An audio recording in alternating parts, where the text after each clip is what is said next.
Saudara, untuk membahas soal praktik saham gorengan dan penanganan hukumnya, bagaimana seharusnya otoritas berperan dalam merantas saham gorengan dan manipulasi pasar, kita langsung berbincang dengan David Sutianto, Ketua Umum Perkumpulan Analis Efek Indonesia. Mas David, selamat pagi. Selamat pagi. Mas David, ini menurut Anda Bareskrim bilang saham pipa tidak layak IPO. Apakah artinya ini BI kecolongan meloloskan perusahaan melantai di bursa? Ya, jadi sebenarnya ini yang diangkat Bareskrim ini sebenarnya kasus-kasus yang sudah cukup lama ya. Hmm. Jadi kalau misalnya kita lihat saham pipa ini, saya ingat tahun Agustus 2024 itu wartawan di Bursa Efek Indonesia itu pernah mendapatkan surat kaleng. Jadi surat yang tidak jelas pengirimnya siapa, yang menceritakan di sana itu bahwa Bursa Efek itu tengah kecolongan dalam hal ini beberapa perusahaan yang sebenarnya tidak layak untuk IPO bisa masuk IPO berkat adanya mungkin suap atau yang sejenisnya kepada beberapa uh, staf dari Bursa Efek Indonesia itu sendiri.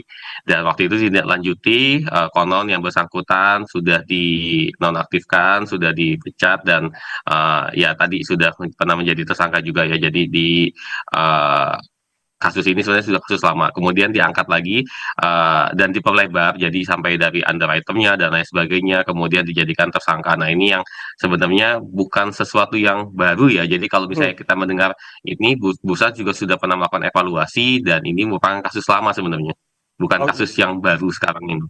Oke, Anda menyebutkan tadi sempat mendapatkan surat kaleng, begitu ada beberapa emiten yang ditenggarai ini BI kecolongan terkait dengan IPO. Berarti artinya ada potensi eh, emiten-emiten lain yang akan terbongkar dong kalau begitu. Nah, ini yang sedang kita nantikan. Jadi waktu kasus itu merebak, sampai sekarang saya tidak tahu emitennya apa. Hmm. Cuman begitu kemarin Barreskrim akhirnya menggeledah dan juga itu akhirnya keluarlah nama emiten. Nah, di situ saya baru baru menyadari kalau jangan-jangan ini emiten yang disebut dari surat kaleng tahun 2024, karena pipa ini IPO tahun 2023. Jadi Hmm. suratnya itu keluar tahun 2024, ya pasti kan sudah kejadian ya. Sudah Hmm. kejadian baru ada surat kalengnya gitu. Jadi menurut dugaan saya, menurut keyakinan saya ya ini mungkin kasus yang lama yang dulu pernah ramai juga di pasar modal gitu. Oke, kalau kita menarik ke bagaimana penggeledahan ini terjadi begitu dilakukan oleh Bareskrim yang menggeledah Sinhan Sekuritas soal saham gorengan. Secara mekanisme ini seharusnya bagaimana sih, Mas David? Ada investigasi dulu seharusnya dari OJK atau sebetulnya bisa seperti yang terjadi sekarang dilakukan langsung oleh Bareskrim Polri?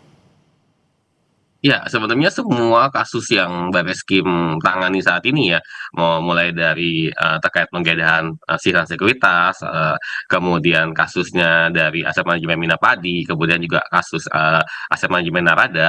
Ketiga kasus ini sebenarnya sudah pernah ditangani oleh OJK harusnya.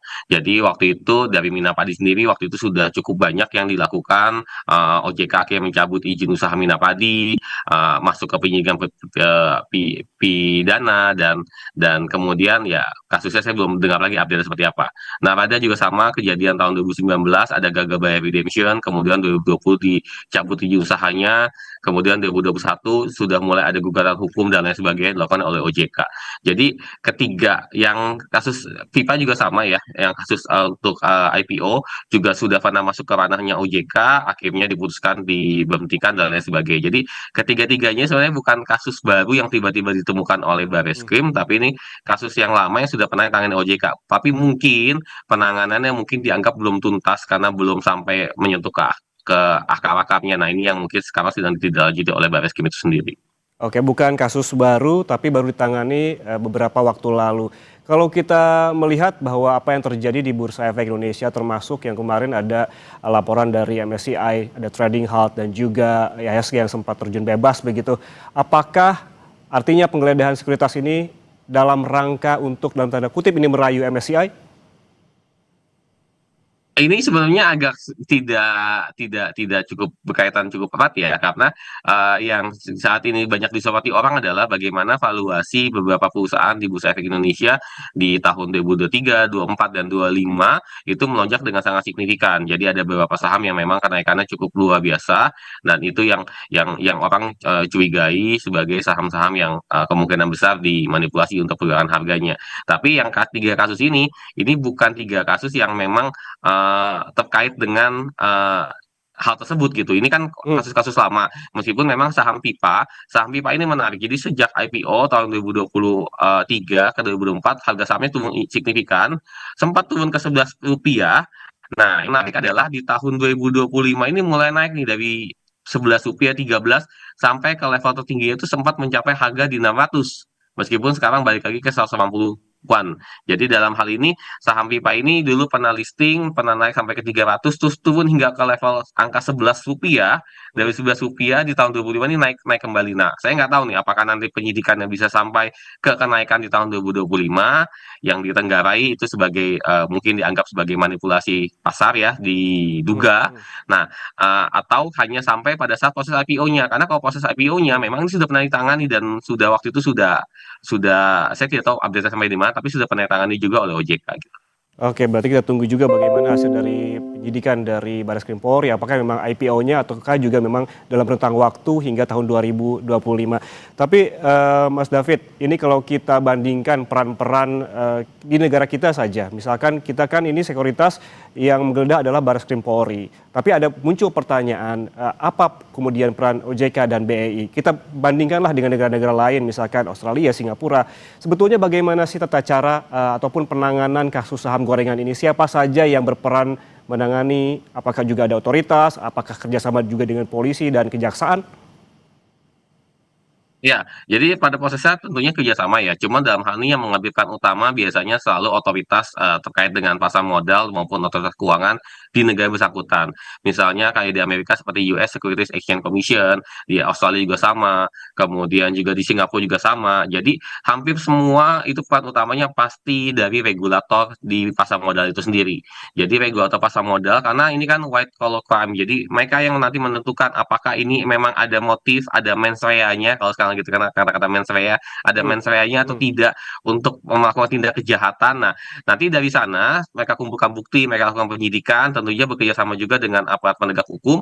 Nanti baru mereka limpahkan ke pengadilan. Bisa juga mereka selesaikan sendiri dengan nanti mereka berikan denda, kemudian bisa mereka ban dari industrinya, atau jika diperlukan langkah pidana, nanti mereka akan kerjasama juga dengan eh, aparat penegak hukum. Tapi kalau sampai selesainya didenda atau di-ban dari industri, biasanya hanya selesai di mereka gitu. Jadi nanti mereka menentukan nih, apakah perlu sampai di penjara atau hanya cukup dengan denda yang besar atau di-ban dari industrinya gitu. Oke, kalau kita melihat peraturan dan juga perundang-undangan yang ada di Indonesia, apakah mekanisme yang sama juga bisa diterapkan atau seharusnya diterapkan di sini? Kalau berdasarkan Undang-Undang P2SK, memang dalam hal ini memang ada aparat dari kepolisian dan juga kejaksaan yang memang ditugaskan di otoritas jasa keuangan. Jadi dalam hal ini OJK ini memang di kerangka Undang-Undang P2SK sebagai single regulator yang terintegrasi, punya kewenangan yang diperluas dari sekedar penguasaan administratif menjadi investigasi, penyidikan, penindakan pidana, koordinasi dengan aparat penegak hukum sampai dengan perlindungan konsumen atau investor. Jadi dalam hal ini uh, nanti OJK ini bisa tidak hanya dulu kan administratif hanya bisa kasih cabut izin dan denda, tapi dalam hal ini bisa menentukan apakah ini pidana atau tidak. Jadi dalam hal ini memang uh, kewenangan OJK itu sudah bisa sampai ke sana. Cuman memang mungkin dalam hal ini karena kewenangan ini tahun 2023 ya untuk dari sesi rules-nya dan kemudian juga ada beberapa hal yang ternyata dirasa belum cukup kuat. Jadi mungkin belum terlalu efektif dan efisien. Tapi kewenangan ini memang harusnya ada di OJK. Jadi OJK ini yang bisa memeriksa dokumen, melakukan audit, kemudian mereka yang juga bisa melihat dari kacamata helikopter view selaku pengawas juga apakah ini memang ada indikasi tindak pidananya atau tidak gitu. Jadi memang OJK bisa melakukan penyidikan, manggil saksi, sisa dokumen, sisa rekening, kemudian di dalamnya juga ada unsur kepolisian dan kejaksaan, sampai nanti melakukan penuntutan itu OJK yang bisa lakukan. Oke, kalau kita kembali lagi ke saham pipa begitu, ini bisa juga sebagai edukasi buat bagi kita dan juga bagi masyarakat. Dalam kasus ini, Mas David, saham pipa kan dianggap tidak memenuhi syarat IPO. Sebetulnya apa saja sih celah yang membuat sebuah emiten ataupun saham ini tak layak kemudian dimanipulasi seolah-olah bisa melantai? Ya, jadi memang tipikal-tipikal skema yang seperti ini itu memang skemanya itu inginnya nanti ujung-ujungnya pam emdam dan juga wasel. Jadi misalkan saya punya sebuah perusahaan, perusahaan ini katakanlah ya hanya perusahaan sekelas di ruko, kemudian punya aset sekian miliar, kemudian saya coba untuk IPO-kan. Supposed to be harusnya perusahaan yang di IPO-kan itu adalah perusahaan yang memiliki prospek yang jelas, Hmm, ke depannya bisa menguntungkan untuk investor dan lain sebagainya. Tapi kan punya saya kan tidak nih. Nah, tapi saya paksa untuk listing di bursa. Nah, biasanya tipikal perusahaan ini begitu nanti listing di bursa, meskipun asetnya kecil, nanti tiba-tiba harganya bisa naik signifikan. Dari misalkan waktu IPO harganya hanya Rp100, itu bisa naik, bisa sampai ke 600, bisa sampai ke 300 misalkan.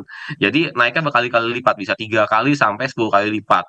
Nah, begitu nanti naik, pelan-pelan nanti saya akan jual sahamnya. Begitu saya jual sahamnya, harga sahamnya akan turun. Nah, di sana saya akan mendapatkan keuntungan. Jadi memang skemanya ini untuk mendapatkan keuntungan gitu. Jadi, nah ini yang dalam beberapa waktu terakhir ditenggarai ya, diduga cukup banyak yang model-model seperti itu karena cukup banyak sekali emiten-emiten yang size-nya cukup kecil sebenarnya, tapi bisa listing di Bursa Efek Indonesia karena waktu itu Bursa Efek memang melonggarkan hmm, berbagai peraturan karena waktu itu mereka memang ingin mengejar jumlah. Jadi hmm. waktu itu KPI mereka itu target mereka itu adalah jumlah perusahaan yang IPO. Nah, ini yang akhirnya sedikit menurunkan kualitasnya ya. Jadi beberapa perusahaan yang mungkin kita debatable ini layak atau tidak bisa IPO menjadi Oke. bisa IPO. Oke, berarti banyak sekali celah yang memang harus diwaspadai baik oleh OJK dan juga BI terkait dengan saham gorengan ini, terutama pada saat IPO. Terima kasih David Sutianto, Ketua Umum Perkumpulan Analis Efek Indonesia, atas waktunya bersama kami di Kompas Bisnis, Mas. Sehat selalu.